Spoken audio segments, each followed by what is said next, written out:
नमस्कार बच्चों। आज हम कक्षा 9 के सामाजिक विज्ञान विषय के भूगोल वाली बुक के पाठ 3 अपवाह तंत्र इसके पहले भाग को समझ रहे हैं। बच्चों 2020 में जो आपका पाठ्यक्रम है उसमें से इस वाले लेसन में से केवल मानचित्र कार्य आएगा। तो मानचित्र के प्रश्न आएंगे, लेकिन मानचित्र को समझने के लिए इसमें थोड़ा सा थ्योरी भी साथ में देखनी होगी, तभी हम मानचित्र ढंग से समझ पाएंगे।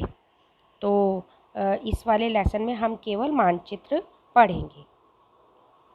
बच्चों भारतीय नदी जो है नदियाँ उसको 2 भागों में बांटा गया है।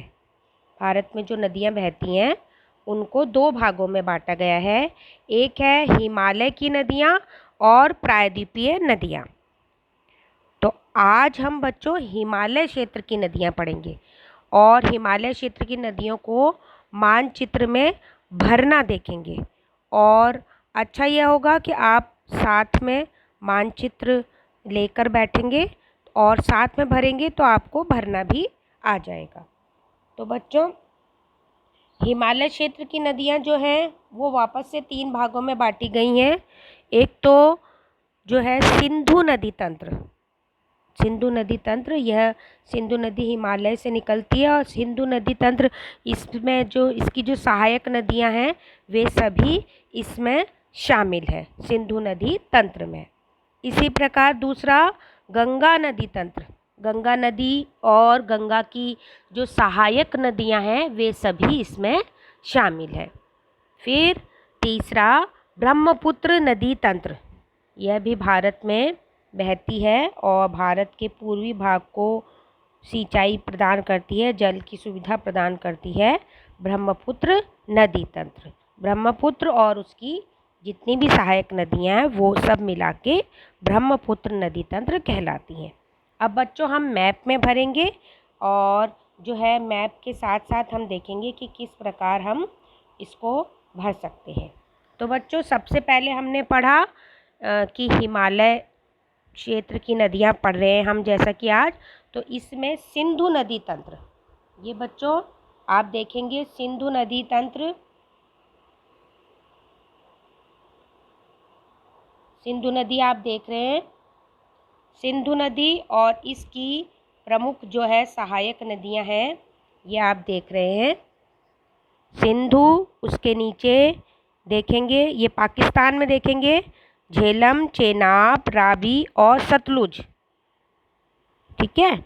और जो है इसमें आप सिंधु नदी ध्यान से देखेंगे कि ये सिंधु नदी जो कश्मीर में बह रही है, ये यहाँ पर से ये निकल रही है इधर, ये इसके जो उद्गम स्थल और ये जो है ये रिटर्न में आते थे, लेकिन अब आपको जो जितना आपको याद करना है इस वाले साल में तो वह देखेंगे केवल मानचित्र में आपको सिंधु नदी ये मेन ध्यान रखनी है। उसके साथ ही इसकी जो सहायक नदियां हैं इधर देखेंगे आप लेफ्ट में पाकिस्तान वाली साइड में लिखी हुई हैं झेलम, चेनाब, रावी, सतलुज नदी। मुख्य रूप से इसमें सिंधु नदी भरने को आती है, तो आप इसको ध्यान से देखेंगे सिंधु नदी इधर ऊपर कश्मीर में। और जो इसमें झील और सागर है ये हम अगले मैप में पढ़ेंगे। अभी हम केवल नदियों के बारे में, हिमालय क्षेत्र की नदियाँ। बच्चों दूसरा था गंगा नदी तंत्र, और गंगा नदी तंत्र में गंगा और गंगा की सहायक नदियाँ ये बहुत इम्पॉर्टेंट है। तो आप बचपन से पढ़ते आ रहे हैं, ये आप देख रहे हैं गंगा नदी। और जैसा कि आपको मालूम है कि दिल्ली जो है, दिल्ली में गंगा यमुना नदी बहती है, तो आपको पता ही है, आपने इससे जो फर्स्ट चैप्टर पढ़ा था उसमें आपने दिल्ली की स्थिति देखी थी। तो जो ये यमुना नदी है वो लेफ्ट में और गंगा नदी उसके राइट में, तो ये गंगा और यमुना आपने देखी नदियाँ। और उसके बाद जो है आप इधर देखेंगे शारदा नदी, घाघरा नदी, और राइट में चलते जाएंगे, राइट में गंडक नदी और कोसी नदी, ठीक है। और जो है इनका सीक्वेंस कैसे याद रखना है बच्चों, इनको आप एक फॉर्मूला याद कर लेंगे, जैसे कि शारदा घर गई क्यों, है ना। और शारदा में शारदा, घर में घाघरा, और जो है गई में गंडक, और क्यों में कोसी नदी। तो यह सीक्वेंस आप याद कर लेंगे तो हो जाएगा।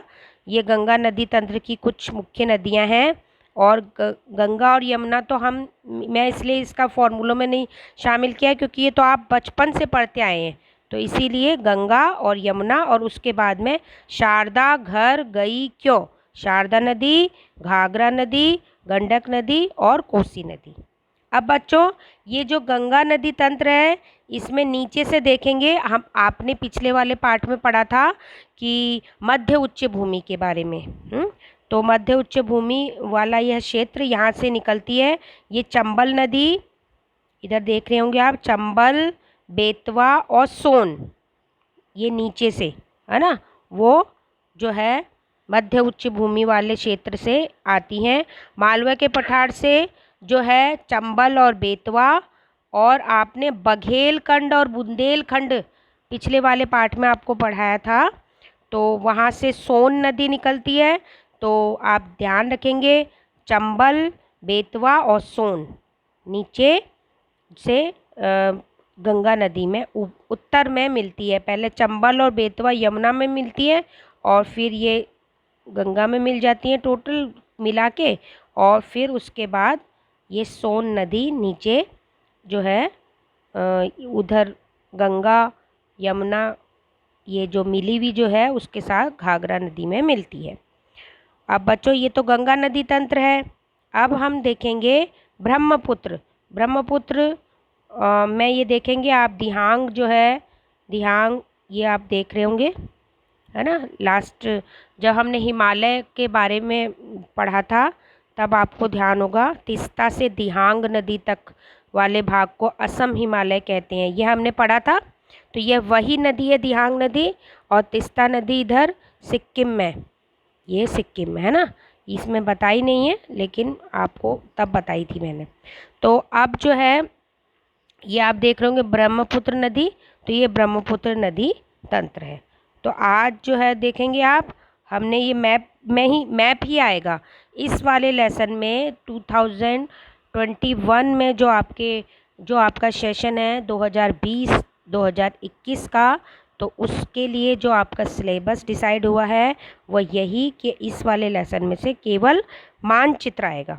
तो आपने आज देखा हिमालय क्षेत्र की नदियाँ, इसमें ये सिंधु नदी तंत्र बच्चों, और फिर दूसरा देख रहे हैं आप नीचे गंगा नदी तंत्र, ये इधर ये गंगा नदी तंत्र बच्चों, और इधर जो है ब्रह्मपुत्र नदी तंत्र।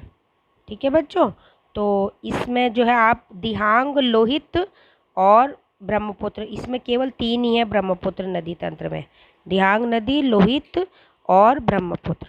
तो इस प्रकार बच्चों आज हमने पढ़ा हिमालय क्षेत्र की नदियाँ, और कल हम पढ़ेंगे प्रायद्वीपीय नदियों के बारे में। तो बच्चों साथ के साथ आप ये भर लेंगे मानचित्र में हिमालय क्षेत्र की नदियाँ, और कल हम पढ़ेंगे प्रायद्वीपीय नदियाँ, और उसके बाद हम झीलों के बारे में पढ़ेंगे, जो झीलें हैं प्रमुख भारत में बहने वाली झीलें। तो बच्चों इसका रिवीजन करेंगे आप, मैप में भरेंगे। आज का भाग समाप्त हुआ। धन्यवाद।